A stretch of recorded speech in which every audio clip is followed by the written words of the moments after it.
अब देखना कि यहाँ पे दो टर्म आ रहा है, ऑर्गेनोमेटेलिक कंपाउंड। ऑर्गेनोमेटेलिक मतलब मेटल और organic, that means organic chemistry में लोग क्या बोलते हैं, कार्बन का भी केमिस्ट्री, क्योंकि ऑर्गेनिक कंपाउंड है तो उसमें तो कार्बन एटम होगा ही होगा। यहाँ पे ऑर्गेनोमेटेलिक, दैट मीन्स मेटल से अगर डायरेक्टली कार्बन एटम कनेक्टेड हो तो ऐसे कंपाउंड को क्या बोलते हैं, organometallic compound.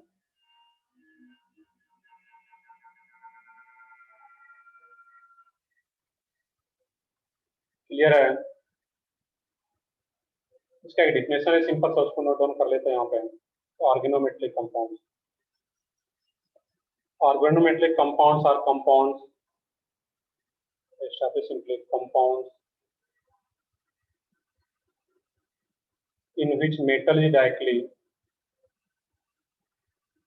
compounds in which metal is directly bonded with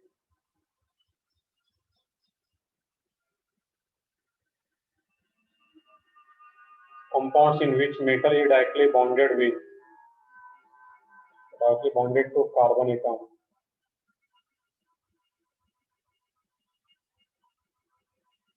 Carbon atom is called organometallic compound.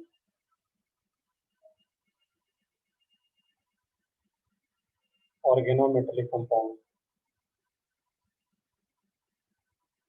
तो सिंपल सा डिफिनेशन है, कुछ भी रटने की जरूरत नहीं है। कि किसी मेटल से कोई कार्बन अगर डायरेक्टली बॉन्डेड आ रहा है तो क्या रहेगा, ऑर्गेनोमेट्रिक कंपाउंड।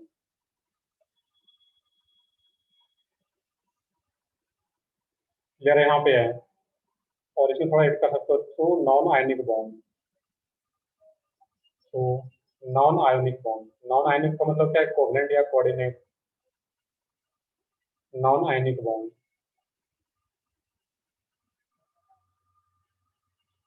एग्जांपल देखते हैं यहाँ पे, बहुत ही आसान सा है कि मेटल अगर डायरेक्टली बॉन्डेड हो किसी कार्बन से, क्योंकि ऑर्गेनोमेटली, ऑर्गेनिक मतलब क्या है, कार्बन का केमिस्ट्री, किसी कार्बन से डायरेक्टली मेटल बॉन्डेड आ रहा है तो ऑर्गेनोमेट्रिक कंपाउंड। अब इसका अलग अलग टाइप्स होता है यहाँ पे। ऑर्गेनोमेट्रिक कंपाउंड में फर्स्ट टाइप है इसमें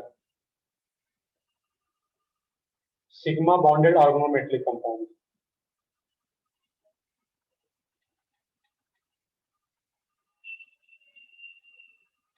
सिक्स नहीं आ रहा, ये क्या होगा, इसको प्रॉपर लिखा होगा, सिग्मा बॉन्डेड ऑर्गेनोमेट्रिक कंपाउंड,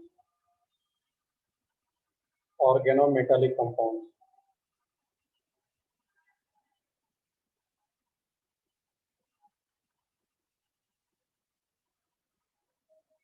अब सिग्मा बॉन्डेड ऑर्गेनोमेट्रिक कंपाउंड्स का मीनिंग क्या होगा कि जो ऑर्गेनिक, जो कार्बन होगा एंड मेटल जो होगा वो सिग्मा बॉन्ड से बॉन्डेड है।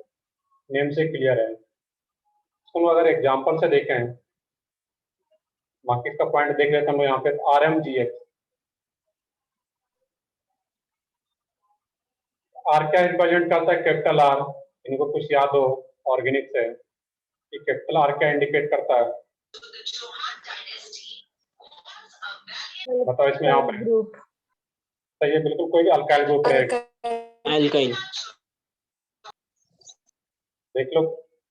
बाकी आसपास अगर नॉइज आ रहा है तो वहाँ पे सिंपली चैट बॉक्स में बता सकते हो, या बाकी अगर जब बताते हो तो उस टाइम अपना अनम्यूट करो, बाकी फिर म्यूट रखना है। RMGX, ये आर क्या रिप्रेजेंट करता है, को अल्काइल ग्रुप। आर का मतलब क्या आ रहा था यहाँ पे, अगर ये फर्स्ट एग्जांपल मानो RMGX, इसका मतलब क्या होता है, आर के जगह CH3 भी हो सकता है, CH3MgX। यहाँ पे जो मेटल आ रहा है Mg, वो डायरेक्टली किससे कनेक्टेड है, कार्बन से। इस तरीके से एक्चुअल में होगा, H3CMgX। मैग्नीशियम जो मेटल आ रहा है वो डायरेक्टली कार्बन से कनेक्टेड आ रहा है, दैट मींस ये, और किस बॉन्ड से कनेक्टेड आ रहा है, तो CH3 है। कार्बन एक ही बॉन्ड बना सकता है मेटल के साथ, ये क्या होगा यहाँ पे, और एक ही बॉन्ड बना है, दैट मींस वो कौन सा बॉन्ड होता है, सिग्मा। जब डबल बॉन्ड होगा तभी तो वहाँ पे उस टाइप से एक सिग्मा एक पाई, बट ये क्या होता है, सिर्फ single bond, that means sigma bond.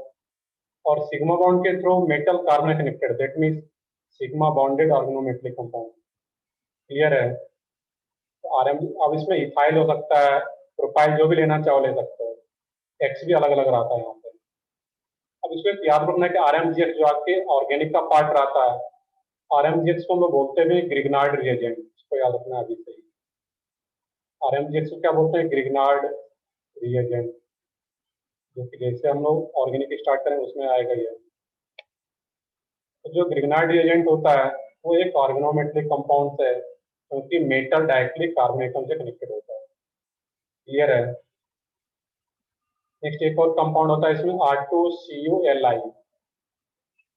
R2CuLi, R2 लिखने का मतलब क्या है, दो अल्काइल ग्रुप है, R2CuLi। यहाँ पर जो R होता है ये भी कॉपर से डायरेक्टली कनेक्टेड है यहाँ पे, या लिथियम, यहाँ पे डायरेक्टली कॉपर से कनेक्टेड आ रहा है। ये भी क्या होगा, R, कार्बन डायरेक्टली कॉपर से कनेक्टेड है, ये भी एक सिग्मा बॉन्डेड ऑर्गोमेटलिक कंपाउंड है। R का मतलब क्या है, कोई भी मिथाइल इथाइल तो सिग्मा बॉन्ड से ही बॉन्डेड होगा। R2CuLi, ये सब ऑर्गेनिक का कंपाउंड है, ये ऑर्गेनिक में यूज होता है। RMGX को क्या बोलते हैं, ग्रिग्नार्ड रिएजेंट। सिमिलरली R2CuLi को हम लोग बोलते हैं गिलमन्स रिएजेंट, जो कि ऑर्गेनिक में दोबारा आएगा, गिलमन्स रिएजेंट। बाकी वो हम लोगों को अभी नेम नहीं भी याद है, तो धीरे धीरे ऑर्गेनिक में याद हो जाएगा। बट यहाँ पर बस इतना सोचना था कि जो अल्काइल ग्रुप है वो कॉपर से डायरेक्टली बॉन्डेड है सिग्मा बॉन्ड के थ्रू, लेकिन वो क्या होगा वहां पे, सिग्मा बॉन्डेड ऑर्गेनोमेट्रिक कंपाउंड, या R2CD। R2CD इसको क्या बोलते हैं यहाँ पे है, die alkyl cadmium, die alkyl cadmium. यहाँ पर भी जो अल्काइल ग्रुप आ रहा है वो डायरेक्टली CD से बॉन्डेड है, CD, R और R इस टाइप से बॉन्डेड आ रहा है यहाँ पे। दैट मीन्स ये भी क्या होगा, एक सिग्मा बॉन्डेड ऑर्गेनोमेट्रिक कंपाउंड होगा इस तरीके से। कोई भी ले सकते हो यहाँ पे, R2ZN, ये भी एक ऑर्गेनोमेट सिग्मा बॉन्डेड ऑर्गेनोमेट्रिक कंपाउंड है, क्योंकि Zn मेटल और कोई अल्काइल ग्रुप आ रहा है यहाँ पे।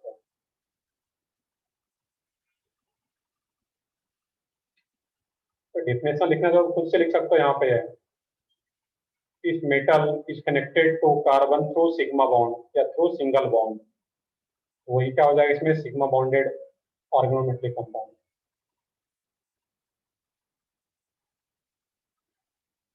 If carbon is connected to or bonded with metal through single bond या sigma bond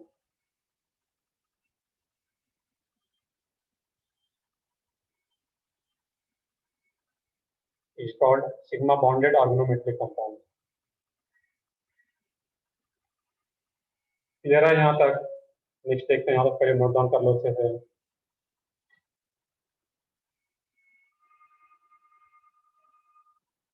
बाकी इसका ग्रिग्नार्ड रिएजेंट हम लोग इन जनरल बोलते हैं बाकी, और इसको मोर स्पेसिफिक बोलना हो इसको क्या बोल सकते हैं, अल्काइल मैग्नीशियम हैलाइड। इसको दूसरे नाम से क्या बोल सकते हैं यहाँ पे, अल्काइल मैग्नीशियम, और एक्सेट वो क्या बोलता है, हाइलाइट। बाकी ये चीजें ऑर्गेनिक में मैंने बताया कि अभी ऑर्गेनिक का पार्ट है इसमें सारा, ये सारा रिएजेंट ऑर्गेनिक केमिस्ट्री में आता है, क्योंकि सब में देख रहे हो क्या आ रहा है, आर आ रहा है, अल्काइल ग्रुप आ रहा है, दैट मींस ऑर्गेनिक का सब कंपाउंड होता है उसमें यूज होगा। हाँ, R2ZN को डाई अल्काइल जिंक लिखेंगे ना? फिर से बताओ इसमें, R2 ZN डाई अल्काइल। बिल्कुल, यहाँ पे भी क्या बोल सकते हो, डाई अल्काइल जिंक, सिंपल सा है, इसका नेम क्या बोल सकते हो, डाई अल्काइल जिंक।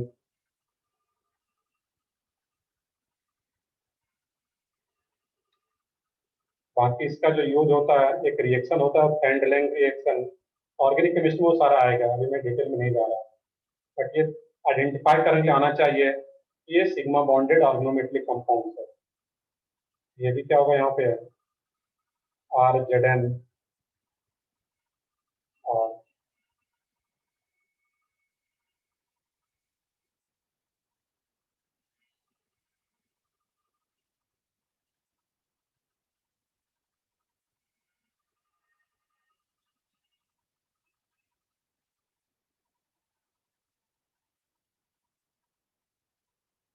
और जैसा कि तुम लोग के टाइम टेबल में ही दे दिया गया है, संडे को सीटी है, उसमें ये चैप्टर ऑर्गेनिक केमिस्ट्री की बात करें, ये पूरा कोऑर्डिनेशन कंपाउंड, और जैसे पहले चैप्टर हम लोग पढ़े थे हिस्ट्री आइसोमेरिज्म, ये दो डिटेल में रहेगा। बाकी हो सकता है एक आध चैप्टर 11th का शायद नहीं रहे, मेनली ये दो चैप्टर रहेगा ऑर्गेनिक नॉर्गेनिक वाले पोर्शन में, इसको जितना अच्छे से कर सकते हो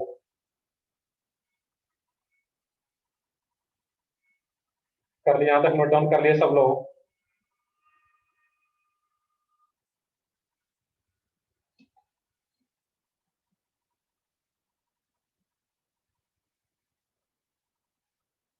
तो ठीक है, आगे देखते हैं फिर हम लोग। नेक्स्ट है इसमें पाई बॉन्डेड ऑर्गेनोमेटलिक कंपाउंड। ये क्या रहा था? Sigma bonded. नेक्स्ट है इसमें पाई बॉन्डेड ऑर्गेनोमेटलिक कंपाउंड।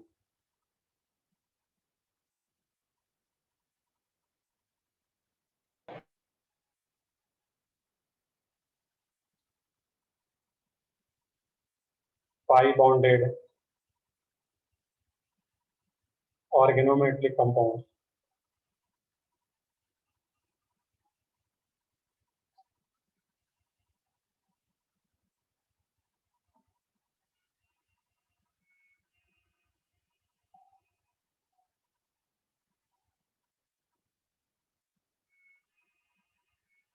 अब यहाँ पर भी देखना है कि जो पाई बॉन्डेड ऑर्गेनोमेटलिक कंपाउंड्स है,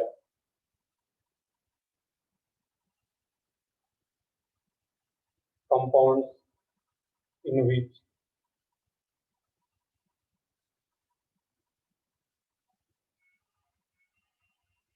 pi electron is bonded with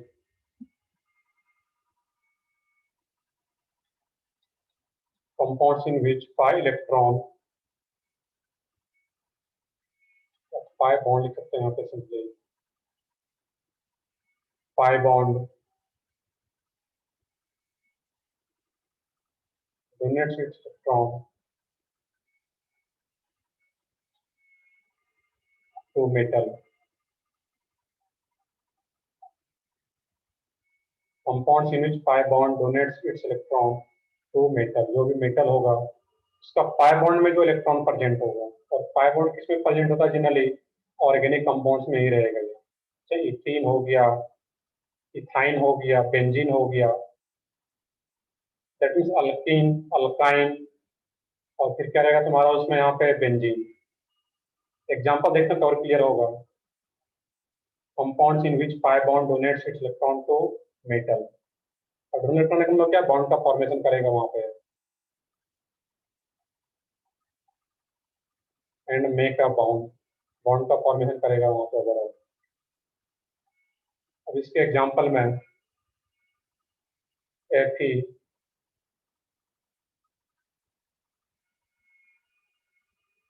C5H5,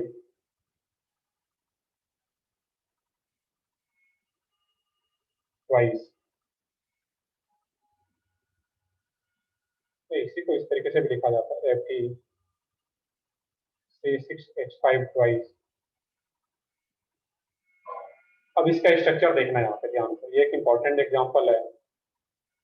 इसका नेम क्या बताओगे यहाँ पे है? इसका नेम मैंने आईपीएससी नेमिंग में बता रखा था। यहाँ पे C6H5, सॉरी C5, यहाँ पे मैंने लिख रखा है C5, ये भी क्या होगा? C5H5, क्लियर है? इसका जो आईपीएससी नेम की बात करूं मैं यहाँ पे, ये क्या होता है इसमें? बीस पेंटाडाइनाइल, पेंटाडाइनाइल आयरन सेकेंड। स्ट्रक्चर में ड्रॉ कर दूं तो और क्लियर होगा ये। यहाँ पे जो C5H5 आ रहा है वो किस ऑर्गेनिक कंपाउंड की बात कर रहा है? यहाँ पे है इस टाइप का है। यहाँ पे pair of electron with negative charge, तो C5H5, 5 कार्बन 5 हाइड्रोजन आ रहा है यहाँ पे और एक नेगेटिव चार्ज। ये आयरन के ब्रैकेट में लिखा हुआ है सेकंड, इसका मतलब क्या है कि आयरन का ऑक्सीडेशन स्टेट क्या होगा? सेकंड।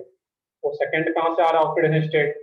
तो C5H5 के एक नेगेटिव चार्ज, जो कि मैंने स्ट्रक्चर ड्रॉ कर रखा है यहाँ पे, -1 इंटू 2 -2, तो Fe का क्या चार्ज आता है +2। इसका नेम क्या होता है, पेंटाडाइनाइल, 2 डबल बॉन्ड आ रहा है यहाँ पे, तो पेंट सॉरी इसको रीड करते हैं यहाँ पे,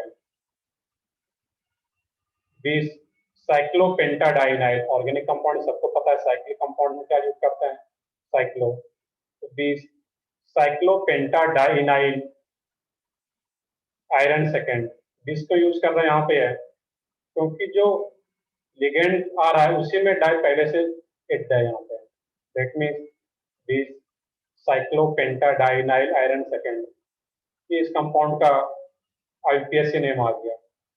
बाकी इसको एक और नेम से जानते हैं, तो क्या बोलते हैं, फेरोसिन, ये इसका ज्यादा इंपॉर्टेंट नेम है, इसको याद रखना, फेरोसिन। अब यहाँ पे देखना है कि इसको क्या बोलते हैं, किन्हीं को याद हो, में जो लिखा जाता है इसको, इस सिंबल को क्या बोलते हैं, एनीवन, इस टाइप के सिंबल को इसको बोलते हैं ईटा, ईटा, कोएफिशिएंट ऑफ विस्कोसिटी। हाँ, ये क्या होता है, ईटा। चलो जो भी नेम आ रहा है उसको याद रखना है कि ईटा, और इसमें जो 2 लिखा गया वहां पे, सॉरी, इसमें जो यहाँ पे रहेगा तुम्हारा, इसको 5 करते हैं, यहाँ पे इसको सेट कर लोगे, ये 5 का इंडिकेट करता है इसमें नंबर ऑफ कार्बन एटम, 5 यहाँ पे सेट कर लेते हैं, N5 number of carbon atoms को रिप्रेजेंट करता है, तो कार्बन एटम कितना आ रहा था, 5, क्लियर है, यहाँ पे है, तो N के ऊपर जो भी लिखा रहा है, ये N नहीं बल्कि बेसिकली क्या रेड करोगे इसको, ईटा, ईटा के ऊपर क्या है, 5, that means number of carbon atom क्या आ रहा है, 5, इसमें यहाँ पे लिख रहा था C5, क्लियर है। अब इसका स्ट्रक्चर देखें यहाँ पर, तो इसका जो स्ट्रक्चर होता है यहाँ पे Fe, और एक यहाँ पे इस टाइप से, और कुछ याद हो तो ये जो कैसा कंपाउंड है, एरोमेटिक, नॉन एरोमेटिक या एंटी एरोमेटिक, चेक करके बताओ सब लोग, जो मैंने सर्कल किया हुआ यहाँ पे, एरोमेटिक, बिल्कुल सही है, एरोमेटिक। और जब ये एरोमेटिक है तो इसी स्ट्रक्चर को हम लोग इस टाइप से लिख सकते हैं यहाँ पे, तो ये सब लोगों का, दैट मीन्स जो पाई बॉन्ड है पूरे ये पूरे रिंग में इन्वॉल्व है डीलोकलाइजेशन में, यहाँ पे क्या दिखा दोगे इसमें, यहीं पे नेगेटिव चार्ज दे दोगे, क्लियर है, नेगेटिव चार्ज इसको जब रेजोनेंस कराओगे तो हर एक कार्बन एटम पे नेगेटिव चार्ज है, उसको मैं सर्कल बना करके बीच में नेगेटिव चार्ज दे देने का मतलब इसी स्ट्रक्चर को इंडिकेट कर रहा है। अब नीचे भी क्या होगा, इसी टाइप का एक और बना लो यहाँ पे,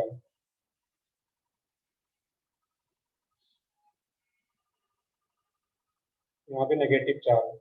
अब इसमें जो डोनर इलेक्ट्रॉन है वो कितना इलेक्ट्रॉन होगा यहाँ पे, इसमें डीलोकलाइज्ड पाई इलेक्ट्रॉन कितना है, डीलोक, सही है, बिल्कुल आंसर, बिल्कुल सही सब लोगों का, डीलोकलाइज्ड पाई इलेक्ट्रॉन क्या होगा, 6, ये 6 इलेक्ट्रॉन यहाँ पे डोनेट करता है इस केस में, इस टाइप से। Fe क्या रहता है, सेंटर में रहता है, एक ऑर्गेनिक कंपाउंड ऊपर और एक नीचे।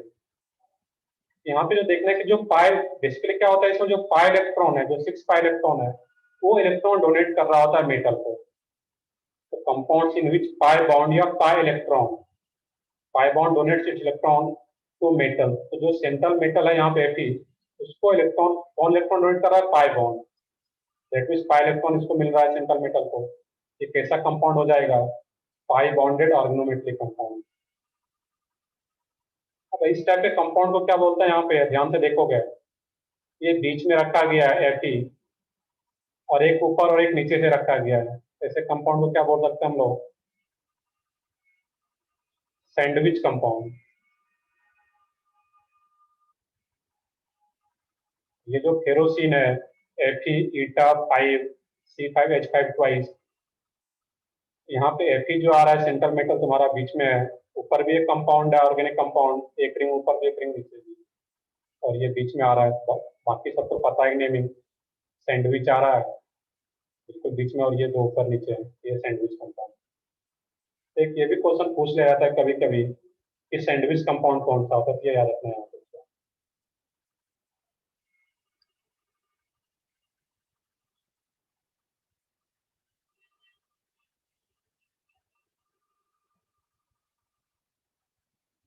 इसको नोट करो जल्दी से, इसको यहाँ तक।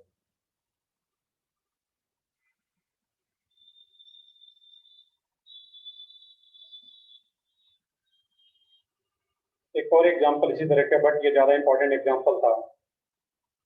Cr eta 6 C6H6 twice. इसका नेम कौन बताओगे यहाँ पे है? इसका जो नेम रहेगा, आईपीएस नेम सोच के बताओ क्या होगा इसमें। 2 टाइम्स आ रहा है, बेंजीन नहीं है बेसिकली। C6H6 ईटा के ऊपर 6 दिया गया, दैट मींस वो क्या इंडिकेट करता है? Number of carbon atom. तो कार्बन एटम कितना आ रहा है? 6। ईटा 6 C6H6, 2 बेंजीन आ रहा है यहाँ पे। इसका जो नेम होता है मैं ऊपर लिख देता हूँ, 20 बेंजीन क्रोमियम। यहाँ पर हम लोग डाई यूज ना करके बेंजीन है, एरोमेटिक रिंग आ रहा है, दैट हम लोग यहाँ पे बीसी यूज करते हैं, 20 बेंजीन क्रोमियम। ऑक्सीडेशन स्टेट क्या रहेगा यहाँ पे, सोच के बताओ। ऑक्सीडेशन स्टेट, बेंजीन पे कितना चार्ज होता है? कुछ भी नहीं। दैट मींस क्रोमियम का ऑक्सीडेशन स्टेट क्या रहेगा? 0। सही है बिल्कुल आंसर। ये क्या रहेगा? 20 बेंजीन क्रोमियम। अब इसका भी जो स्ट्रक्चर होता है वो किस तरीके का रहेगा? क्रोमियम बीच में रहेगा तुम्हारा, बेंजीन रिंग है यहाँ पे, इसमें भी एक बेंजीन रिंग है यहाँ पे। और इसका जो 6 पाई इलेक्ट्रॉन है, जो पाई इलेक्ट्रॉन डीलोकलाइज होता है, तो वही 6 पाई इलेक्ट्रॉन इसको इलेक्ट्रॉन डोनेट करता है यहाँ पे। क्लियर है? यहाँ पे क्रोमियम पे कोई चार्ज नहीं, बाकी इसको Fe लिखा जाता है, Fe+2 इंडिकेट कर सकते हो इस केस में, क्योंकि इस पे चार्ज कितना आ रहा था बताता है यहाँ पे, सेकंड ऑक्सीडेशन स्टेट, तो Fe+2 लिख सकते हो इस केस में। तो ये भी तुम्हारा किस टाइप का कंपाउंड आ गया? Sandwich compound. क्लियर है यहाँ तक? ये भी एक सैंडविच कंपाउंड है। और किस टाइप का रहेगा? सिग्मा बॉन्डेड या पाई बॉन्डेड? इसमें जो पाई इलेक्ट्रॉन है, पाई बॉन्ड का इलेक्ट्रॉन है, वो इस क्रोमियम जो सेंट्रल मेटल उसको इलेक्ट्रॉन डोनेट करके बॉन्ड का फॉर्मेशन कर रहा है। That means pi bonded organometallic compound. ये ज्यादा ये भी इंपॉर्टेंट है, बट ये बहुत ज्यादा इंपॉर्टेंट कंपाउंड है। फेरोसिन इसका कॉमन नेम है, IPS name cyclopentadienyl iron second. Structure क्या होता है इसका? सैंडविच टाइप का स्ट्रक्चर, सैंडविच कंपाउंड। और एक ये पाई बॉन्डेड ऑर्गेनोमेट्रिक कंपाउंड है। बेसिकली कार्बन तो है यहाँ पे, कार्बन डाइरेक्टली कनेक्टेड है ये पाई बॉन्ड पे, पाई बॉन्ड का जो इलेक्ट्रॉन दे रहा है यहाँ पे।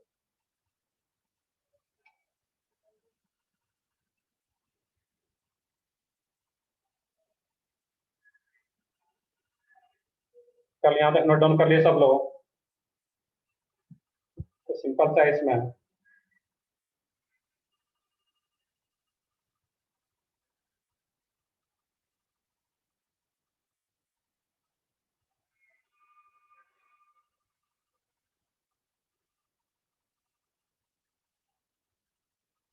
यहाँ भी ईटा के ऊपर 6 लिखा गया है, तो 6 का रिप्रेजेंट कर रहा है number of carbon atoms in a ring, जो भी रिंग में नंबर ऑफ कार्बन एटम्स आ रहा है, या जो भी ऑर्गेनिक कंपाउंड है उसमें। तो ठीक है, आगे बढ़ते हैं फिर हम लोग इसमें यहाँ पे।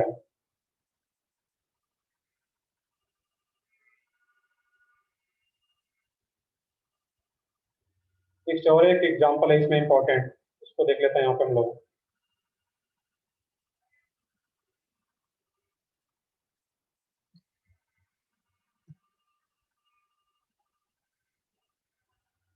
PtCl3 C2H4। ये कह रहा था इसमें PtCl3 C2H4, या इसको भी इस तरीके से लिख सकते हैं यहाँ पे, ईटा ट्वाइस C2H4।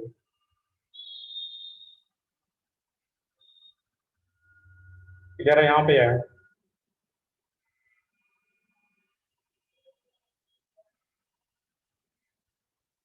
अब इसका स्ट्रक्चर देखने क्या रहा था, और इस कंपाउंड्स को बोलते हैं हम लोग जीसस सॉल्ट।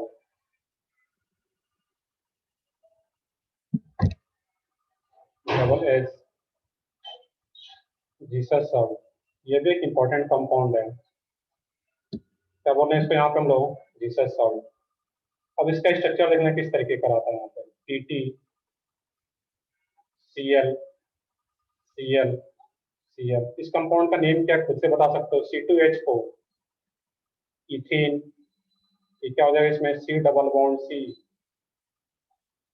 CH C2H4 क्या रहा है, इथीन। इसमें जो पाई बॉन्ड है यहाँ पे, पाई इलेक्ट्रॉन, ये इसको इलेक्ट्रॉन डोनेट करता है यहाँ पे। क्लियर है? ये जो तुम्हारा स्ट्रक्चर आ रहा है इसी को क्या बोलते हैं, जीसस सॉल्ट। तो 3 तो क्लोरीन है, लेकिन जो एक जो लिगेंड आ रहा है इसमें N eta2 C2H4, that mean इथिन अपना पाई बॉन्ड के इलेक्ट्रॉन सेंट्रल मेटल को इलेक्ट्रॉन डोनेट कर रहा होता है और बॉन्ड का फॉर्मेशन करता है कार्बन के साथ। ये भी एग्जाम में जो क्वेश्चन क्या रहेगा तुम्हारा, जो सराउंडिंग का आवाज कुछ लोगों का आ रहा है तो म्यूट करके रखना है। अब देखो यहाँ पे होता क्या है, अब क्वेश्चन तुम्हारा ये रहता है कि ये कंपाउंड दे दिया, अब पूछा जाएगा ये किस टाइप का कंपाउंड है, सिग्मा बॉन्डेड या पाई बॉन्डेड। यहाँ पे ये क्या रहा है, पाई बॉन्डेड हम लोग, क्योंकि इसमें पाई बॉन्ड जो है वो इलेक्ट्रॉन डोनेट कर रहा होता है यहाँ पे। तो मेनली किस कैटेगरी का आ जाएगा यहाँ पे, पाई बॉन्डेड। क्लियर है? इस तरीके से सोचना था यहाँ पे। बाकी इसमें देखोगे थोड़ा ऐड करना चाहो इसमें, यहाँ पे के भी रहता है, और के अगर दिया रहे यहाँ पे है, दैट मीन्स क्या रहेगा, नेगेटिव चार्ज ओवर आ जाता है, और ये के प्लस। बाकी कई बार ये नहीं भी दिया रहता है, सिर्फ PtCl3 eta2 C2H4, बाकी के प्लस है तो के प्लस यहाँ पे दिखा देना है। चलो आगे बढ़ते हैं हम लोग इसमें। फिर ये तो आ रहा था पाई बॉन्डेड ऑर्गेनोमेट्रिक कंपाउंड के कुछ एग्जांपल, इसमें कि kerosene and Jesus salt important था यहाँ पे। एक थोड़ा क्वेश्चन तुम लोग सोच के बताओ कि यहाँ पे अभी double bond, complete double bond था, और जब कार्बन कार्बन अपना पाई इलेक्ट्रॉन इस प्लेटिनम मेटल को डोनेट कर रहा है, इसका डबल बॉन्ड कैरेक्टर डिक्रीज होगा या इंक्रीज होगा, इस कार्बन कार्बन के बीच का डिक्रीज या इंक्रीज, डबल बॉन्ड कैरेक्टर जब अपना पाई इलेक्ट्रॉन डोनेट कर रहा है इस मेटल को, तो कार्बन कार्बन के बीच का जो डबल बॉन्ड कैरेक्टर होगा वो डिक्रीज होगा या increase.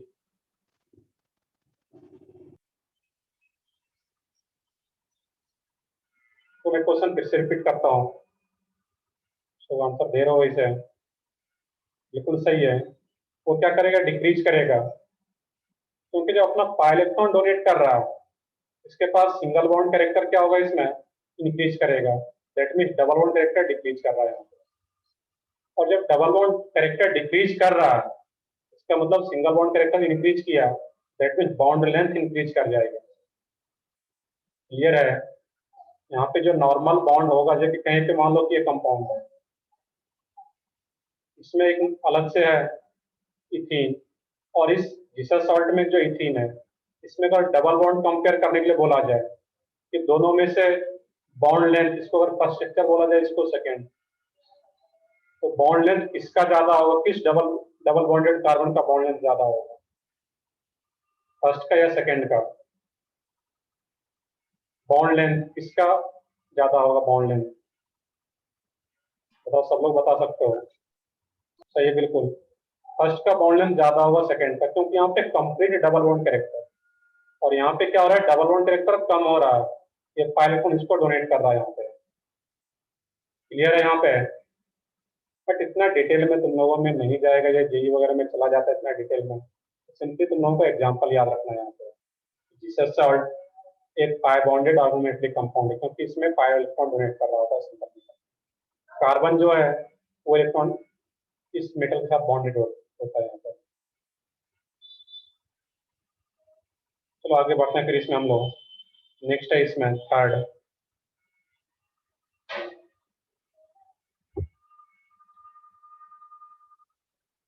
Sigma and pi bonded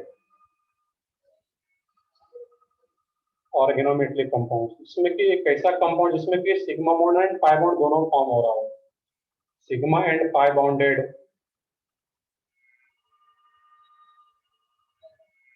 organometallic compound,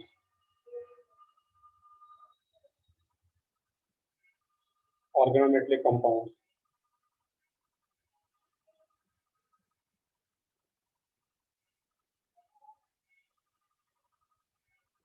और इसमें सबसे इंपॉर्टेंट एग्जांपल, इवन वही एक एग्जांपल होता है मेटल कार्बोनेट।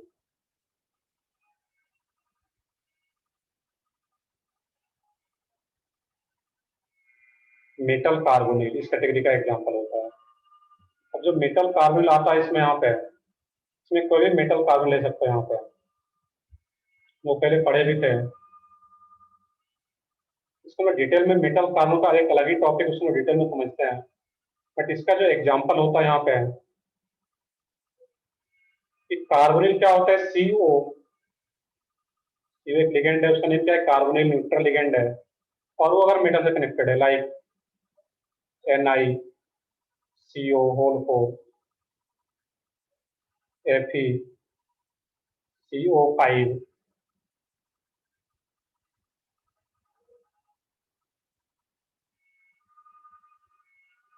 Mn2CO10, वो पहले भी स्ट्रक्चर को ड्रॉ किए होंगे इसका,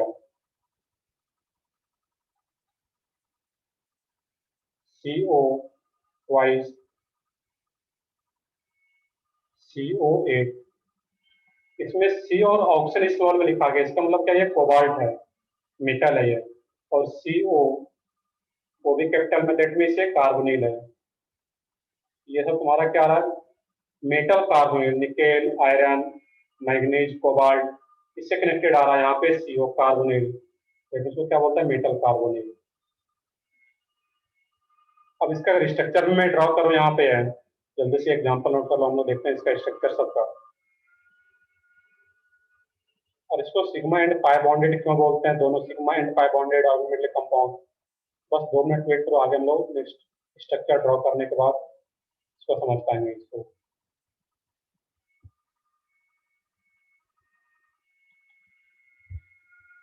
तो 2 सिंपल स्ट्रक्चर मैं यहाँ पर भी ड्रॉ कर सकता हूँ, कि NiCO होल 4, ये क्या रहता है यहाँ पे है, NiCO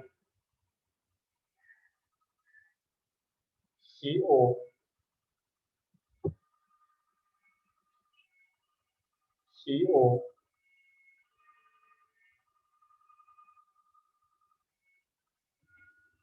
इस टाइप से आ जाएगा यहाँ पे।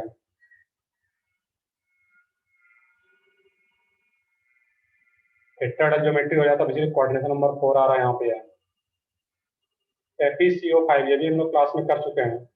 FeCO5 का स्ट्रक्चर क्या रहेगा, FeCO-TBP, ट्राइगोनल बाइपिरामिडल ज्योमेट्री। ये दोनों तुम लोग क्लास में पहले कर चुके हैं BBT के टाइम में। CO, जल्दी से स्ट्रक्चर ड्रॉ कर लो। ये क्या होता है, ट्राइगोनल बाइपिरामिडल ज्योमेट्री, TBP, और ये टेट्राहेड्रल। अब इस दोनों का स्ट्रक्चर मैं नेक्स्ट पेज पे ड्रॉ करता हूँ, इस टाइप से होता है।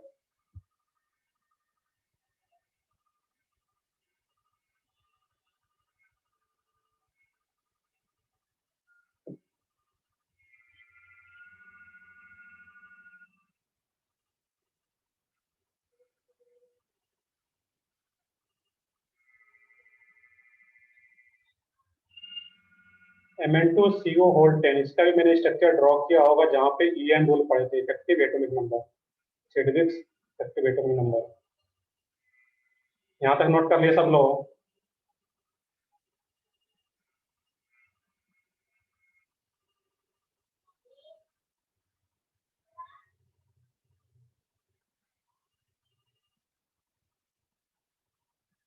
तो इसमें सिंपली, तो ठीक है, आगे देखते हैं हम लोग फिर इसमें यहाँ पे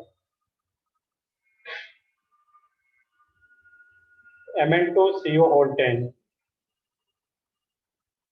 तो ठीक है, हम लोग देखते हैं Mn2CO होल 10, इसका जो स्ट्रक्चर होगा तुम्हारा यहाँ पे MnCO CO,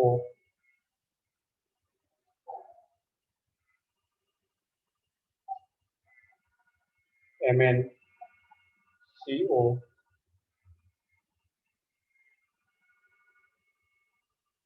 ये तुम्हारा स्ट्रक्चर आता है Mn2 CO होल 10 का। और नेक्स्ट स्ट्रक्चर एक आ रहा था Cr और CO कोबाल्ट का, CO, CO,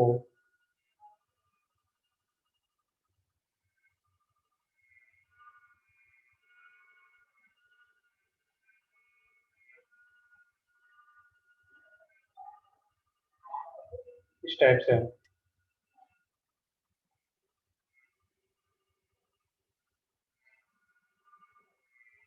और बेसिकली इसमें जो रहता है यहाँ पे कुछ अलग टाइप से भी दिखाया जाता है इसको, CO इससे भी कनेक्टेड होता है। इसको एक स्मॉल दिखाना था यहाँ पे, स्मॉल CO का मतलब क्या होगा, वो कोबाल्ट है।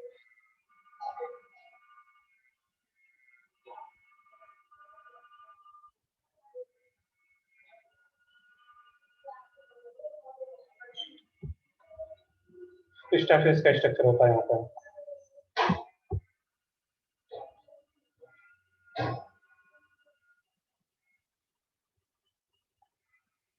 तो जल्दी से ड्रॉ करो, आगे देखते हैं फिर वो इसको यहाँ पे, सॉरी 6C 1 2 3 4 5 कोबाल्ट में से किसमें 6 बॉन्ड था।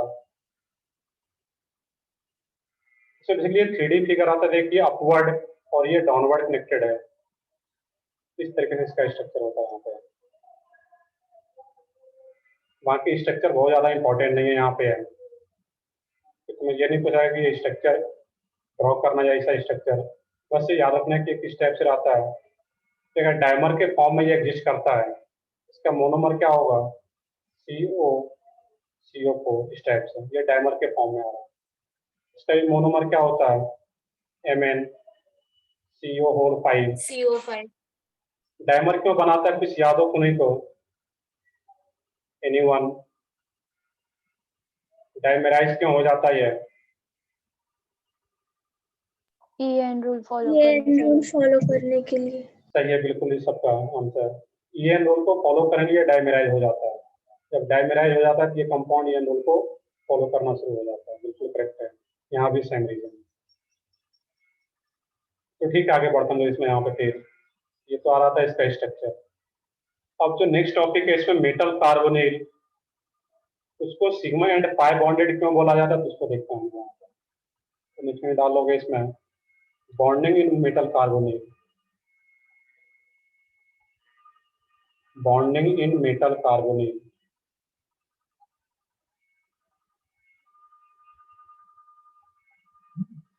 Bonding in metal carbonyl.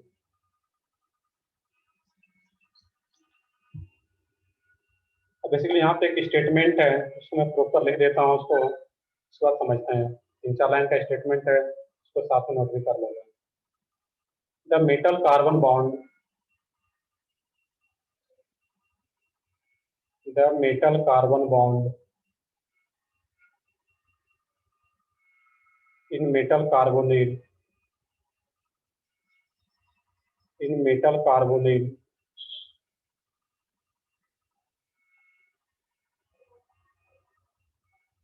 having both sigma and pi bond, having both sigma and pi bond। और पाई, सिग्मा एंड पाई कैरेक्टर लिख सकते हो यहाँ पे, या pi bond, sigma and pi character, sigma and pi character of the metal carbon, the metal carbon bond is formed,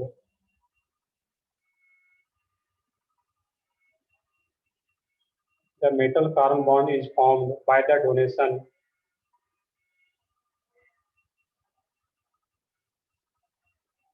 by the donation of lone pair of electron, lone pair of electrons on the carbonyl carbon, lone pair of electron on the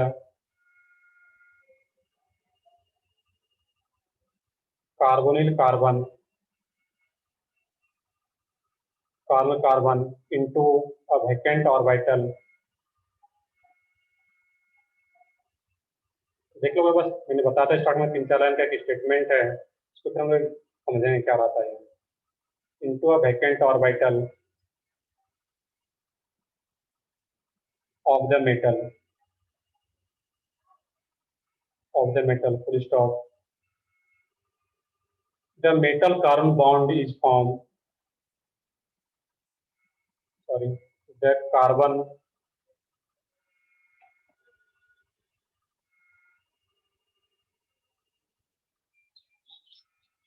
the metal carbon pi bond,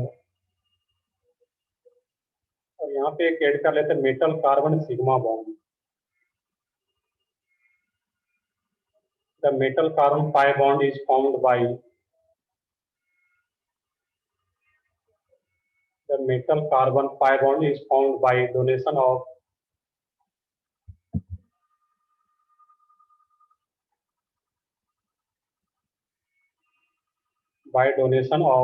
a pair of electrons from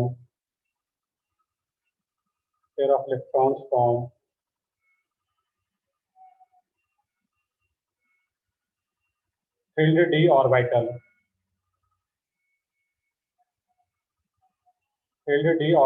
of metal into the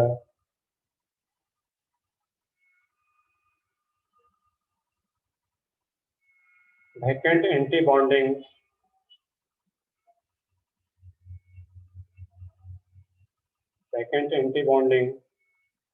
pi star orbital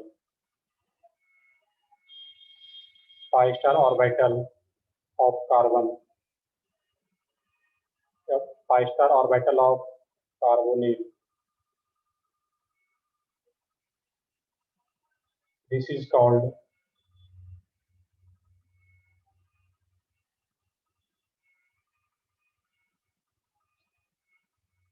synergic bonding।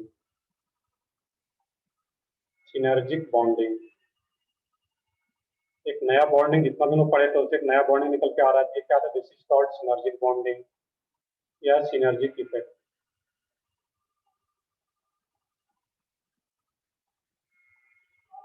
तो इसको जल्दी से note down करो, फिर आगे देखते हैं, हम लोग समझते हैं। मैं पॉइंट रीड भी कर देता हूँ। The metal carbon bond in metal carbonyl having both sigma and pi character. The metal carbon sigma bond, इसको ऊपर लिख लेते हैं यहाँ पे।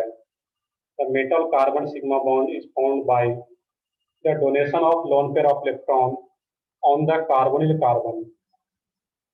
कार्बोनिल कार्बन बोलने का मतलब क्या है? जो सी डबल बॉन्ड ओ का कार्बन के पास लोन पेयर है, वो देखेंगे अभी हम लोग। into a vacant orbital of the metal carbon pi bond is formed by donation of a pair of electrons from filled d orbital of metal into the vacant anti-bonding pi star orbital of carbonyl। This is called synergic bonding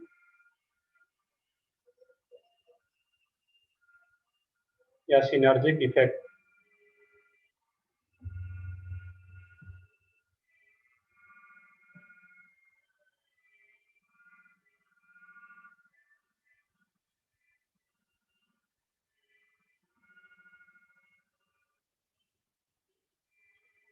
पहले note down कर लिया है।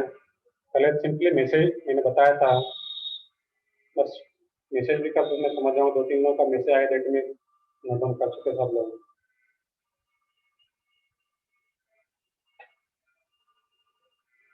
अब इसी statement को समझते हैं, जो मैंने लिखा है 3-4 लाइन का यहाँ पे।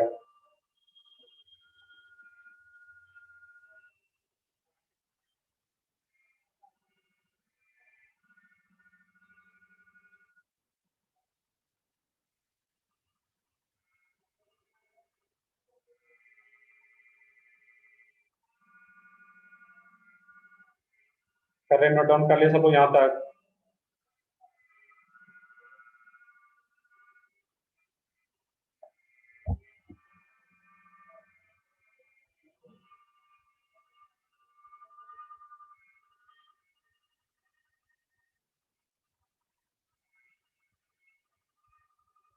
ठीक है, तो कर लो, नोट डाउन कर लो पहले।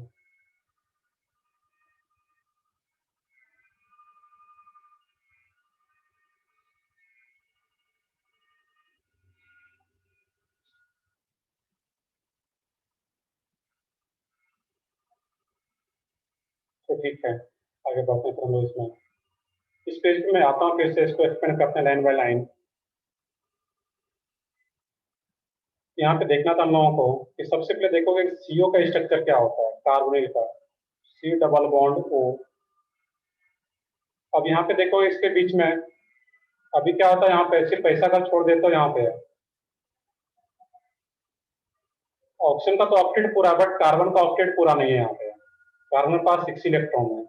इसमें एक कोऑर्डिनेट बॉन्ड भी बनता है यहाँ पे, जो कि ऑक्सीजन कोऑर्डिनेट बॉन्ड के थ्रू कार्बन को अपना इलेक्ट्रॉन शेयर करता है थ्रू कोऑर्डिनेट बॉन्ड, इस तरीके से।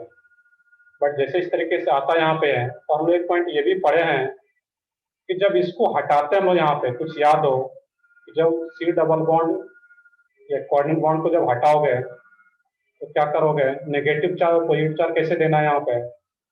तो जहाँ पे कोऑर्डिनेट बॉन्ड जा रहा होता है, जहाँ पे एरो जा रहा है, वहाँ पे नेगेटिव चार्ज लोन पेयर, तो और यहाँ पे क्या रहेगा तुम्हारा पॉजिटिव चार्ज। ये सीओ का स्ट्रक्चर होता है।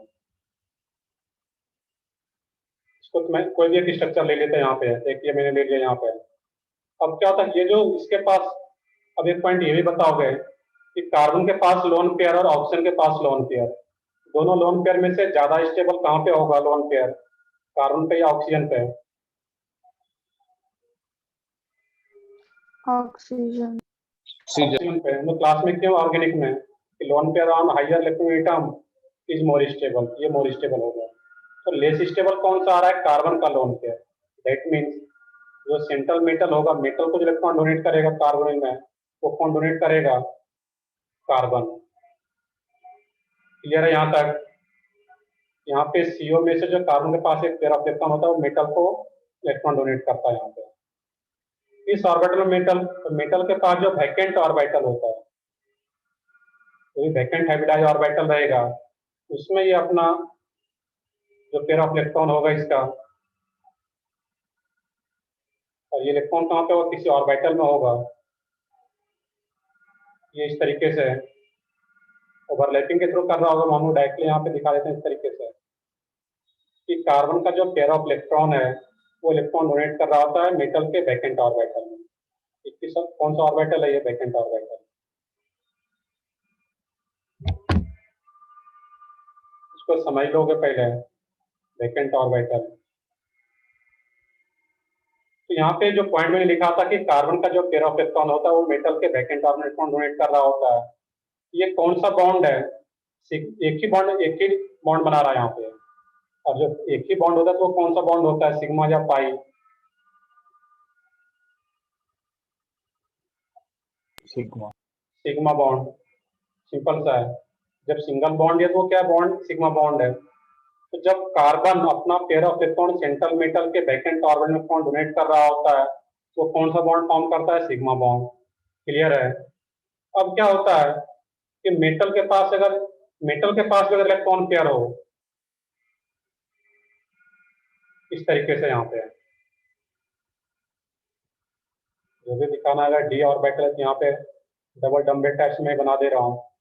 अब इसमें जो पेयर ऑफ इलेक्ट्रॉन है, अब ये जो सी डबल बॉन्ड स्टेप से आ रहा था, यहाँ पे जो कार्बन है, कार्बन के पास तो वैसे कोई ऑर्बिटल वैकेंट नहीं है, बट इस कार्बन के पास anti bonding pi star orbital होता है। यहाँ पे क्या लिख रखा था, vacant anti bonding pi star orbital. और ये केमिकल बॉन्डिंग हम लोग पढ़ चुके हैं कि पाई पाई स्टार, स्टार लग गया दैट मीन्स कौन सा ऑर्बिटल, एंटी बॉन्डिंग। और एंटी बॉन्डिंग हमेशा वैकेंट रहता है यहाँ पे। इस केस में क्या होता है, यहाँ पे जो मेटल के पास पेयर ऑफ इलेक्ट्रॉन अगर है, तो अपना पेयर ऑफ इलेक्ट्रॉन कार्बन को भी बैक डोनेट करता है। कार्बन तो डोनेट कर ही रहा है यहाँ पे मेटल को। सेंट्रल मेटल के पास जो पेयर ऑफ इलेक्ट्रॉन प्रेजेंट है, तो वो भी बैक डोनेट करता है यहाँ पे कार्बन के इस ऑर्बिटल में, anti bonding pi star orbital. ये कौन सा ऑर्बिटल आ रहा है तुम्हारा, कार्बन का pi star anti bonding orbital में कौन डोनेट कर रहा होता है यहाँ पे। इसमें भी है, इसमें भी डोनेट कर पाएगा या कहीं एक जगह दिखा देते इसमें। इसी दोनों को जब कंबाइंड कर दें अगर हम लोग यहाँ पे, इसी में से क्या बन जाएगा तुम्हारा, इसमें मेटल है, कार्बन का जो पेयर ऑफ इलेक्ट्रॉन था वो क्या होगा, इसमें सिग्मा बॉन्ड के थ्रू एक्सेप्ट भी कर रहा था, यहाँ ये मेटल को डोनेट कर रहा था ये सिग्मा बॉन्ड, और जो मेटल का पाई इलेक्ट्रॉन, ये जो पेयर ऑफ इलेक्ट्रॉन था, ये भी बैक डोनेट करता था कार्बन के पाई स्टार ऑर्बिटल में। तो जब मेटल कार्बन को इलेक्ट्रॉन डोनेट करेगा, वो किस बॉन्ड के थ्रू इलेक्ट्रॉन डोनेट कर रहा है, थ्रू पाई, किस ऑर्बिटल को डोनेट कर रहा है, पाई स्टार ऑर्बिटल। एक बॉन्ड तो पहले बन चुका सिग्मा बॉन्ड, नीचे वाला क्या है इसमें सिग्मा, जो कि कार्बन अपना पेयर ऑफ इलेक्ट्रॉन मेटल को दे रहा है, ये सिग्मा बॉन्ड।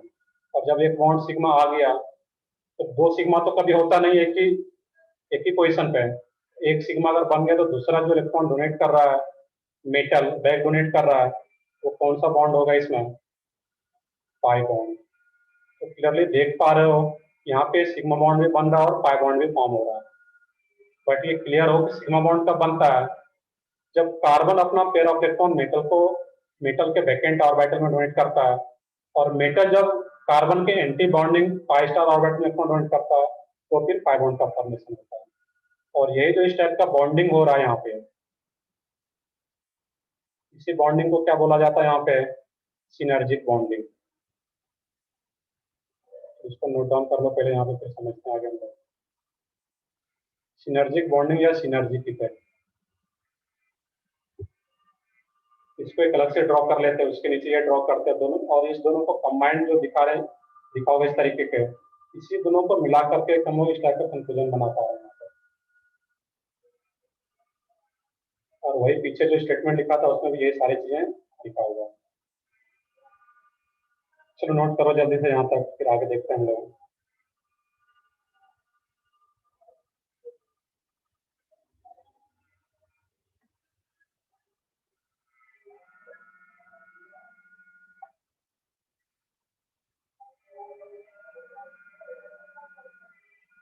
ये तुम लोगों के बोर्ड में भी आ सकता है, जनरली आता है लिखने के लिए कि व्हाट इज सिनर्जिक इफेक्ट या सिनर्जिक बॉन्डिंग। इसी टाइप से तुम्हें एक्सप्लेन करना पड़ेगा कि सिनर्जिक बॉन्डिंग कहाँ पे होता है, मेटल कार्बोनिल में। जब कोई कार्बोनिल लिगेंड मेटल से कनेक्टेड हो, वहां पे सिनर्जिक बॉन्डिंग होता है। और सिग्मा बॉन्ड और पाई बॉन्ड दोनों बनता है मेटल कार्बन के बीच में। जल्दी देख पा रहे हो कि ये मेटल है और ये कार्बन है, इसके बीच में सिग्मा बॉन्ड भी बन रहा है, पाई बॉन्ड भी बन रहा है। यहाँ पे जो CO जो लिगेंड होता है उसको बोला भी जाता है पाई एक्सेप्टर लिगेंड या पाई acceptant, pi acceptor ligand.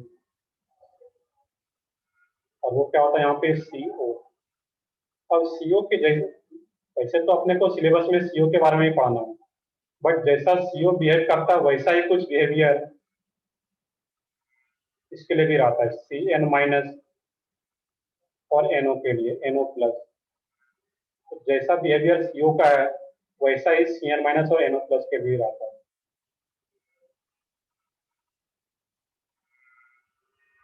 Similar. But ये अगर कहीं आता है तो फिर इस टाइप से याद रखना है, बाकी हम लोगों को जो पढ़ना है सिर्फ CO के केस के लिए। तो CO कैसा लिगेंड है, पाई एक्सेप्टर लिगेंड, या फिर CO पाई बॉन्ड के थ्रू एक इलेक्ट्रॉन पेयर को एक्सेप्ट कर रहा है। CO क्या कर रहा है, पाई बॉन्ड के थ्रू मेटल का एक पेयर ऑफ इलेक्ट्रॉन एक्सेप्ट कर रहा है, और पाई इलेक्ट्रॉन पेयर एक्सेप्टर को क्या बोलते हैं, एसिड। तो इसलिए बोला जाता है पाई एसिड एक्सेप्टर भी बोला जाता है इसको, CO को। क्लियर है? तो CO को और क्या बोलते हैं हम लोग, पाई एसिड एक्सेप्टर या सिंपली पाई एक्सेप्टर, क्योंकि पाई बॉन्ड के थ्रू ये CO इलेक्ट्रॉन पेयर एक्सेप्ट करता है मेटल का। ऐसा कहीं कुछ क्वेश्चन आता है कि which of the following pi acid acceptor ligand या सिंपली पाई एक्सेप्टर लिगेंड, तो क्या होता है, CO। बाकी CN माइनस और NO प्लस भी पाई एसिड एक्सेप्टर लिगेंड होता है।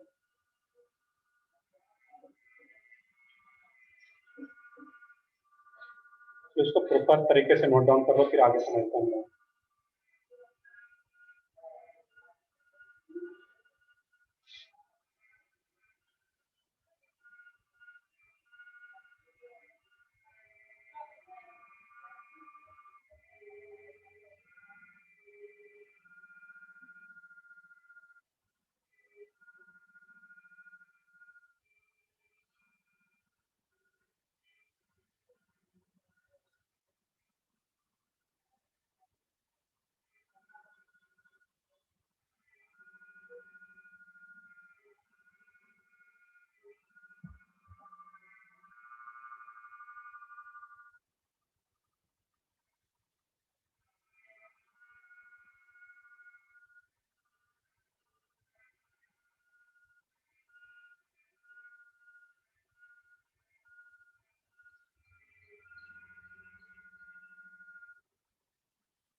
वो नोट करो, यहाँ पे एक पॉइंट में नोट में करता हूँ, तुम ये स्ट्रक्चर के ऊपर ड्रॉ करोगे।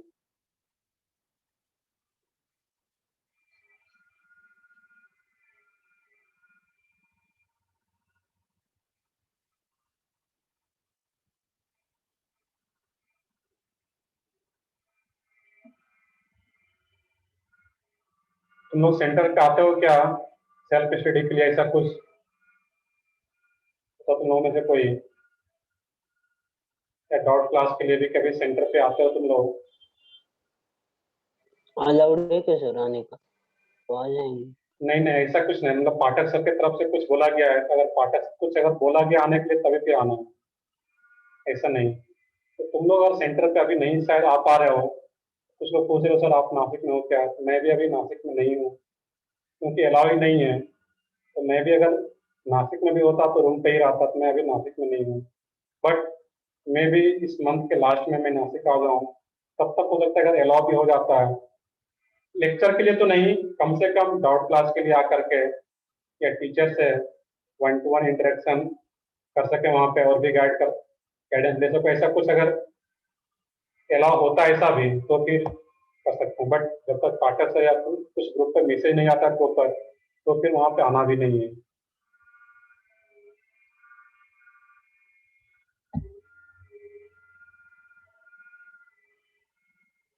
तो ठीक है, हम लोग पॉइंट पहले लिखते हैं यहाँ पे है, if metal give more electron to carbon then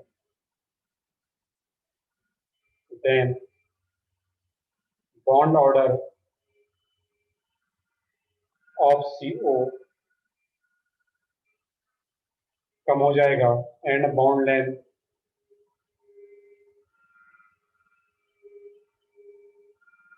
increase कर जाएगा। यहाँ तक नोट करने के बाद इसको भी नोट कर लो यहाँ पर।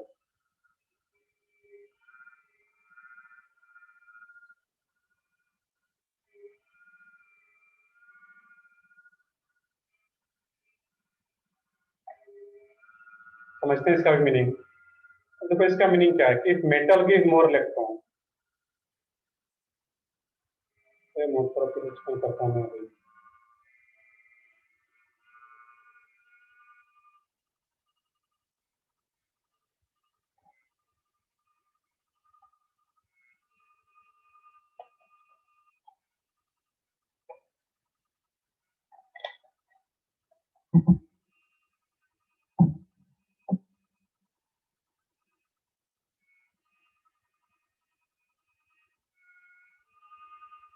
तो ठीक है, अब इसको समझना कि metal give more electron to carbon then bond order of CO।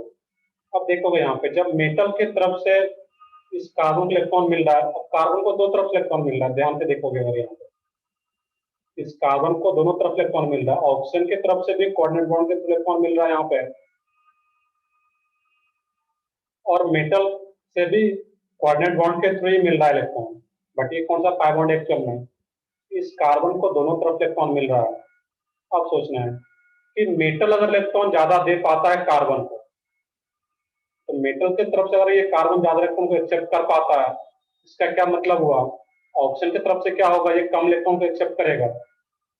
ध्यान से समझना यहीं पे कि मेटल की तरफ से अगर ये ज्यादा इलेक्ट्रॉन को एक्सेप्ट कर पाता है कार्बन, तो ऑक्सीजन की तरफ से कम इलेक्ट्रॉन एक्सेप्ट करेगा, और जब ऑक्सीजन की तरफ से कम इलेक्ट्रॉन एक्सेप्ट करेगा तो दो डबल बॉन्ड तो कंप्लीट है ही, बट तीसरा जो कोऑर्डिनेट बॉन्ड बन रहा है उसका जो कैरेक्टर होगा बनने का वो क्या होगा, कम हो जाएगा।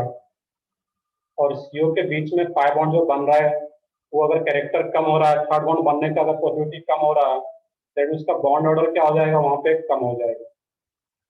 That means triple bond character से वो डबल बॉन्ड कैरेक्टर की तरफ चला जाएगा, और ट्रिपल बॉन्ड कैरेक्टर से अगर डबल बॉन्ड कैरेक्टर की तरफ चला जा रहा है तो बॉन्ड लेंथ क्या होगा उसका इंक्रीज करेगा, और बॉन्ड ऑर्डर क्या होगा उसका डिक्रीज करेगा। क्लियर है यहाँ पे? बस इसी पॉइंट को समझना यहाँ पे कि मेटल अगर ज्यादा इलेक्ट्रॉन डोनेट कर पाता है कार्बन को, तो ऑक्सीजन की तरफ से वो कम इलेक्ट्रॉन लेगा, और ऑक्सीजन की तरफ से कम इलेक्ट्रॉन लेगा, that means carbon oxygen bond का जो बॉन्ड ऑर्डर होगा वो कम हो जाएगा, और बॉन्ड लेंथ क्या होगा, इंक्रीज कर जाता है उसमें। क्लियर है यहाँ तक? अब एक क्वेश्चन आता है कि सर किस कंडीशन में मेटल ज्यादा इलेक्ट्रॉन डोनेट करेगा। तो higher the electron density,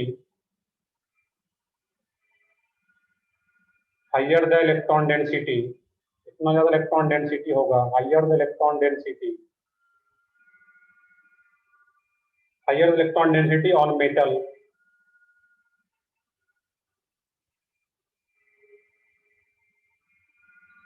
larger will be the donation tendency, the greater will be the donation tendency.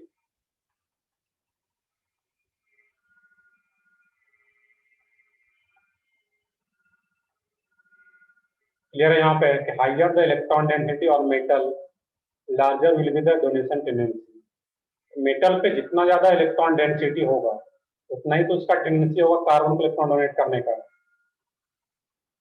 और जब मेटल अगर ज्यादा इलेक्ट्रॉन डोनेट कर रहा है कार्बन को, ऑक्सीजन की तरफ इलेक्ट्रॉन कम ले पाएगा वो।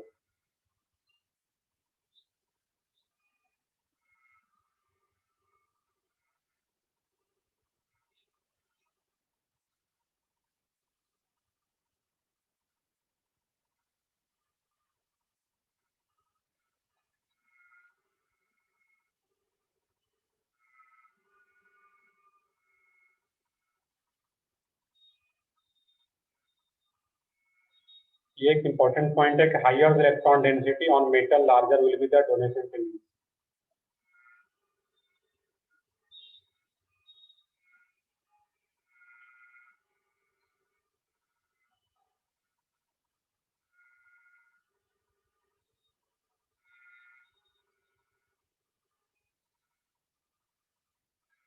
क्वेश्चन करते हैं, एग्जांपल तो और क्लियर होगा। यहाँ तक नोट डाउन कर लिए सब लोग?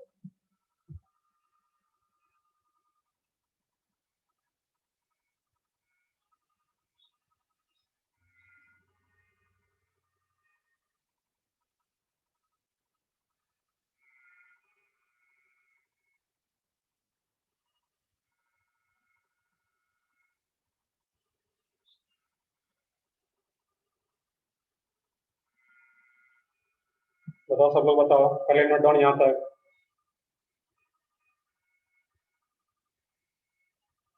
हाँ सर। तो ठीक है, आगे बढ़ते हैं फिर हम लोग। अब इसमें एक पॉइंट यहाँ पे ये देखना था,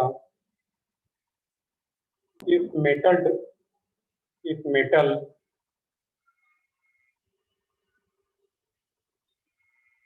donates more electron to carbon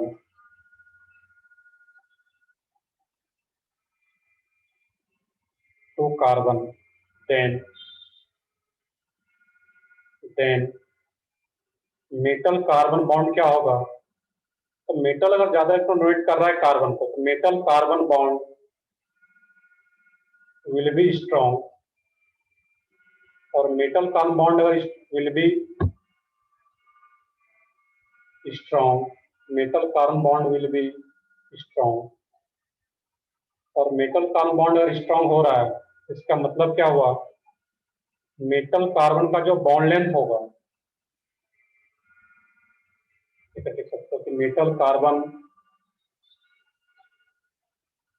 bond length वो क्या होगा, डिक्रीज या इंक्रीज करेगा? बॉन्ड लेंथ डिक्रीज करेगा, बिल्कुल करेक्ट है। और बॉन्ड ऑर्डर क्या हो जाएगा इसका?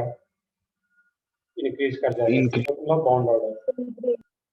एंड और metal donates more electron to carbon, इसका मतलब क्या हुआ कि ऑक्सीजन की तरफ से इलेक्ट्रॉन लेगा कार्बन, वो कम हो जाएगा वहां पर उसका टेंडेंसी। देन एंड उसमें जो CO बॉन्ड होगा वहां पे, तो अगर मेटल कार्बन बॉन्ड स्ट्रांग हो रहा है तो CO बॉन्ड क्या होगा? वीक हो जाएगा। और CO बॉन्ड वीक हुआ, इसका मतलब जो CO बॉन्ड होगा उसका बॉन्ड लेंथ क्या होगा तुम्हारा? वीक हो रहा है, दैट मीन्स बॉन्ड लेंथ क्या होगा? ज्यादा, क्योंकि सिंगल बॉन्ड कर लिया, डबल बॉन्ड करके तरफ मोर होगा। ये बॉन्ड वीक हो रहा है, दैट उसके बीच का जो पाई बॉन्ड कैरेक्टर हो वो कम हो रहा है, तो बॉन्ड लेंथ ग्रेटर होगा, इसका जस्ट उल्टा। और बॉन्ड ऑर्डर क्या हो जाएगा फिर इसमें यहाँ पे? कम। इसका जस्ट उल्टा सोचना था यहाँ पे। बॉन्ड वीक हो रहा है तो बॉन्ड लेंथ क्या होगा, ग्रेटर होगा, लार्जर बॉन्ड लेंथ होगा, और बॉन्ड ऑर्डर क्या होगा, कम हो जाता है, बी होगा और बॉन्ड ऑर्डर। सही, बिल्कुल। अब एक क्वेश्चन करते हैं यहाँ पे, बस एक ये लास्ट क्वेश्चन देख लो यहाँ पे है।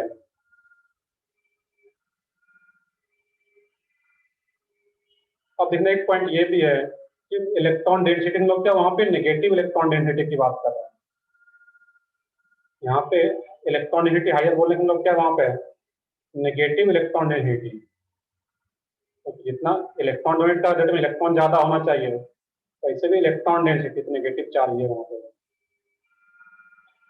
एक क्वेश्चन है यहाँ पे कि विच ऑफ द फॉलोइंग है, which of the following has longest CO bond length. और बहुत ही ध्यान से करोगे, पहला क्वेश्चन भी अगर खुद से कर पाते हो तो that means it's logic clear है। CO बॉन्ड लेंथ नीट का हुआ है क्वेश्चन है ये। ऑप्शन है इसमें NiCO whole 4, CO whole 4। Second option है basically B minus charge, C option Fe। और CO किस टाइप का लिगेंड है, न्यूट्रल लिगेंड, -2। और डी ऑप्शन है इसमें MnCO होल 6 +2, सिंपली +1। तो इसका बताओ कौन सा आंसर करेक्ट है, which of the following is longest CO bound length.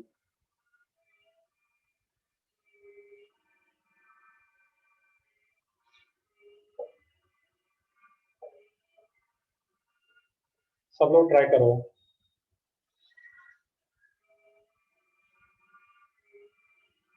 Logic ऊपर लिखा गया है।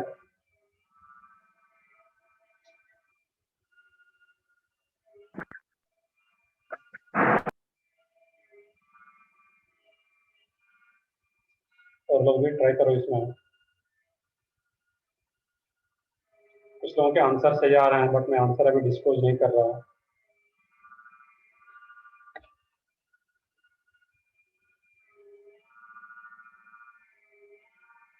स्नेहा समीक्षा के आंसर सही आ रहे हैं उसमें, बाकी लोग भी ट्राई करो क्या होगा। कुछ लोग और आ रहे हैं तो उसका आंसर सही नहीं है, तो मैं बताता हूँ यहाँ पे क्वेश्चन को, इसका मीनिंग क्या था। वैसे इसका करेक्ट आंसर क्या होता है, सी। कुछ लोगों का आ रहा था। अब यहाँ पे सोचना था कि CO बॉन्ड लॉन्गेस्ट बोला जा रहा है, तो CO बॉन्ड लॉन्गेस्ट का मतलब क्या है। उल्टा सोचते हैं कि CO बॉन्ड वीक होगा, और CO बॉन्ड कब वीक होगा, जब मेटल कार्बन बॉन्ड स्ट्रांग होगा। दो ही सिचुएशन था, जो सिचुएशन आ रहा था यहाँ पे तुम्हारा, वो क्या था, जब मेटल की तरफ से ज्यादा इलेक्ट्रॉन कार्बन को मिलेगा तो ये बॉन्ड स्ट्रांग होगा, और जब ये बॉन्ड स्ट्रांग हो रहा है तो ये बॉन्ड क्या होगा, वीक होगा। क्लियर है यहाँ पे है। और ये मेटल कार्बन बॉन्ड स्ट्रांग कब होता है, जब मेटल ज्यादा इलेक्ट्रॉन डोनेट करेगा कार्बन को। और जब मेटल की तरफ से ज्यादा इलेक्ट्रॉन मिलेगा कार्बन को, ऑक्सीजन की तरफ से कार्बन को इलेक्ट्रॉन नहीं मिल पाएगा, दैट मीन्स ये बॉन्ड वीक हो जाएगा और इसका बॉन्ड लेंथ ज्यादा हो जाएगा, क्योंकि जो ट्रिपल बॉन्ड कैरेक्टर था वो कम हो जाएगा। यहाँ पे सोचना था इस क्वेश्चन में कि मेटल की तरफ से कार्बन को ज्यादा इलेक्ट्रॉन कब मिलेगा, जब सेंट्रल मेटल पे ज्यादा इलेक्ट्रॉन डेंसिटी होगा। तो इलेक्ट्रॉन डेंसिटी ज्यादा किस केस में है, यहाँ पे Fe का ऑक्सीडेशन स्टेट क्या है तुम्हारा, Fe-2, Mn+1 चार्ज, CO तो न्यूट्रल है लिगेंड, यहाँ पे CO-1 और यहाँ पे Ni0। तो इलेक्ट्रॉन डेंसिटी सबसे ज्यादा किस मेटल पे है, आयरन पे। और आयरन अगर ज्यादा इलेक्ट्रॉन डोनेट कर रहा है कार्बन को, तो वो बॉन्ड स्ट्रांग होगा, मेटल कार्बन बॉन्ड स्ट्रांग होगा, और CO बॉन्ड क्या होगा, वीक हो जाएगा। और CO बॉन्ड वीक हो गया तो CO का बॉन्ड लेंथ क्या हो जाएगा, ज्यादा हो जाएगा, दैट मींस लॉन्गेस्ट हो जाएगा। तो आंसर क्या था इसका, सी। इन्हें को कुछ डाउट हो तो बोल सकते हो अभी यहाँ पे, किसी को भी कुछ डाउट हो तो बता सकते हो।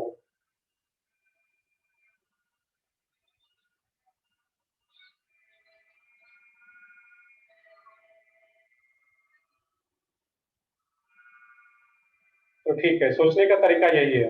एक और क्वेश्चन, दैट मीन्स यहाँ से भी क्वेश्चन कई बार पूछा गया नीट में। एक और क्वेश्चन है वो तुम्हारे बुकलेट में एक्सरसाइज 3 में जाकर के ढूंढोगे। लॉजिक यही क्लियर है, इसी तरीके से सोचना था कि मेटल पे इलेक्ट्रॉन डेंसिटी अब इसी में अगर पूछा जाता कि CO बॉन्ड लेंथ शॉर्टेस्ट किस में होगा, इसी क्वेश्चन में, तो आंसर क्या रहता तुम्हारा? The shortest and D. D D. सही, बिल्कुल। शॉर्टेस्ट अगर बोला जाता तो डी आ जाता, क्योंकि यहाँ पे पॉजिटिव चार्ज है। तो पॉजिटिव चार्ज वो जो मेटल होगा, ये जो Mn है, ये कार्बन से ही ज्यादा इलेक्ट्रॉन डोनेट करेगा यहाँ पे, और कार्बन की तरफ से ज्यादा इलेक्ट्रॉन मेटल अगर डोनेट करेगा, ये मेटल को डोनेट करेगा यहाँ पे, जब इधर से ज्यादा इलेक्ट्रॉन डोनेट करेगा यहाँ पे, कार्बन के पास इलेक्ट्रॉन कम होगा, ये ऑप्शन की तरफ से भी ज्यादा इलेक्ट्रॉन एक्सेप्ट कर पाएगा यहाँ पे। दैट मीन्स यहाँ पे मोर ट्रिपल बॉन्ड रिएक्टर आ पाएगा। दैट मीन्स उसका बॉन्ड लेंथ क्या होगा? शॉर्टेस्ट हो जाता है। तो ठीक है, आई थिंक सब लोगों को क्लियर है यहाँ पे है। इस टाइप का क्वेश्चन अगर आता है तो सोच सकते हो। और यही हमारे इस चैप्टर का एंडिंग है ये। इसके बाद तुम लोगों का काम बच गया है, थ्योरी कंप्लीट हो गया है। तो तुम लोगों का एक्सरसाइज 1 का आइसोमेरिज्म वाला सेक्शन और जो मेटल कार्बन का सेक्शन था, उसमें 2 ही क्वेश्चन, वो तो करना ही है। इसके अलावा जो होमवर्क है एक्सरसाइज 2 और एक्सरसाइज 3 मॉड्यूल का, वो कंप्लीट करना है।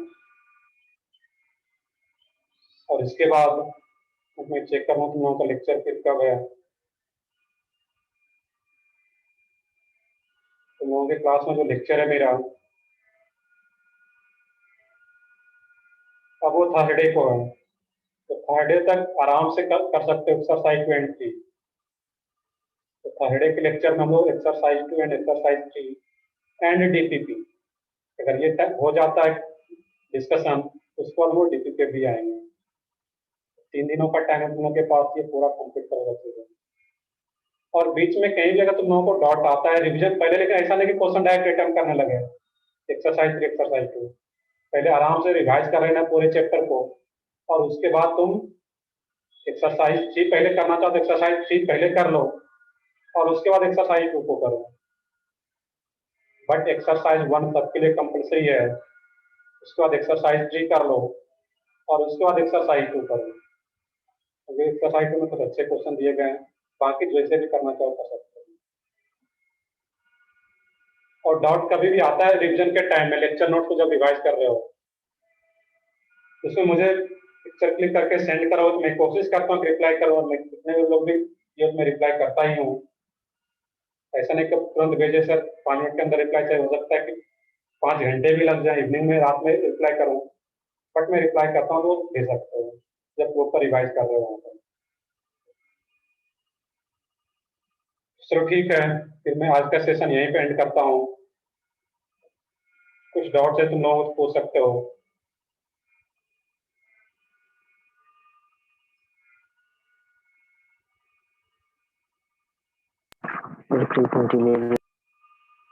हाँ बताओ।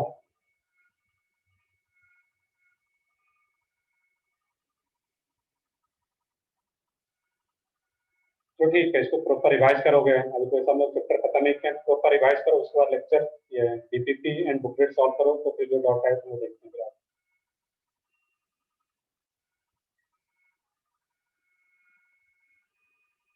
तो ठीक है, फिर अभी मैं सेशन एंड करता हूँ फिर।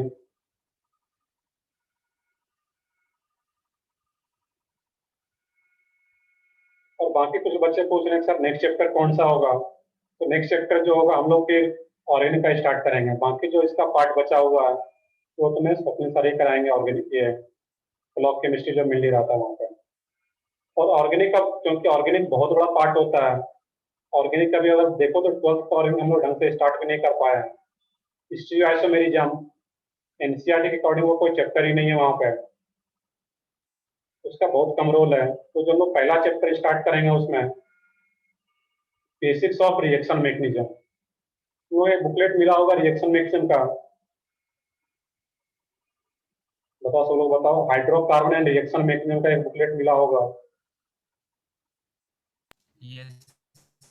हाइड्रोकार्बन नाम से। Hydrocarbon and reaction mechanism.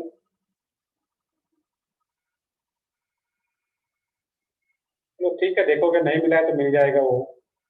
That means NCERT के अकॉर्डिंग बात करूँ हम लोग तो नहीं मिला कुछ बोल रहे हो। एनसीईआरटी के according haloalkanes and haloarenes start करेंगे हम लोग। बाकी बस इसका जो बुकलेट है उसमें नेम दिया जाता है रिएक्शन मैकेनिज्म। तो वो तो काफी इंपॉर्टेंट पार्ट है। ऑर्गेनिक का देखोगे 50% 12th में सिर्फ ऑर्गेनिक रहता है, तो अभी से हम लोग फिर ऑर्गेनिक ही कंटिन्यू करेंगे। बट इसको पहले हम लोग अच्छे से डिस्कस कर लेंगे इस पार्ट को। तो ठीक है, मैं सेशन एंड करता हूँ फिर अभी।